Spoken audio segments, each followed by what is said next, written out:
हाय जय जगन्नाथ। ମୁଁ ଗୋଟେ ଇନସିଡେଣ୍ଟ ଆପଣଙ୍କ ସହିତ ସେୟାର କରିବା ପାଇଁ ଚାହିଁବି। ଆକ୍ଚୁଆଲି କାଲି ସକାଳୁ ଉଠି ମୁଁ ବହୁତ ଖୁସି ଥିଲି କି ଆଜି 7 ତାରିଖ ତ ମୋର ସାଲାରୀ ଆସିବ।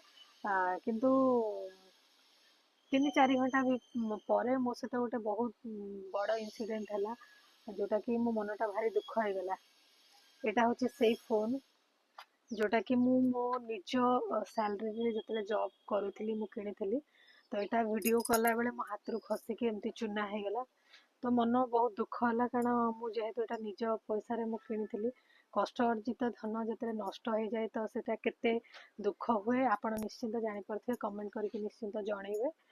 ଆଉ ତାପରେ ପୁଣି ସନ୍ଧ୍ୟା ବେଳକୁ ମୋ ପାଖକୁ ମୋର ଯିଏ ମ୍ୟାନେଜର ଅଛନ୍ତି ତାଙ୍କର କଲ୍ ଆସିଥିଲା କି ସେ ଆପ୍ରିସିଏଟ୍ କଲେ ମୋତେ କି ବହୁତ ଭଲ କାମ କରୁଛ ତମେ, ଏମିତି କାମ କର, ଯାହା ବି ସପୋର୍ଟ ତମକୁ ଦରକାର ମୋ ତରଫରୁ ତ ମୋତେ ଜଣେଇବ, ମୁଁ ସବୁବେଳେ ହେଲ୍ପ ପାଇଁ ଅଛି।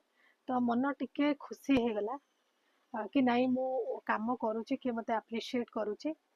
ତ ମୁଁ ଏଇଟା କହିବା ପାଇଁ ଚାହୁଁଛି ସବୁବେଳେ କେବେ ସୁଖ କି ସବୁବେଳେ କେବେ ଦୁଃଖ ନଥାଏ। ତ ଯଦି ବି କିଛି ହଉଛି ତାକୁ ଆକ୍ସେପ୍ଟ କର ଆଉ ଆଗକୁ ବଢ ଆଉ ଖୁସିରେ ରହିବା ପାଇଁ ଚେଷ୍ଟା କର, କାରଣ ସୁଖ ଦୁଃଖ ଏଇଟା ତ କେବଳ ଜୀବନର ଗୋଟେ ପାର୍ଟ। କିନ୍ତୁ ଆମେ ନିଜକୁ କେମିତି ଖୁସି ରଖିବା ପାଇଁ ରଖିପାରିବା, ଖୁସି ରହିବା, ସେଇଟା ହିଁ ଆମ ପାଇଁ ବଡ଼ କଥା। ରହିଲି, ବାଏ ବାଏ।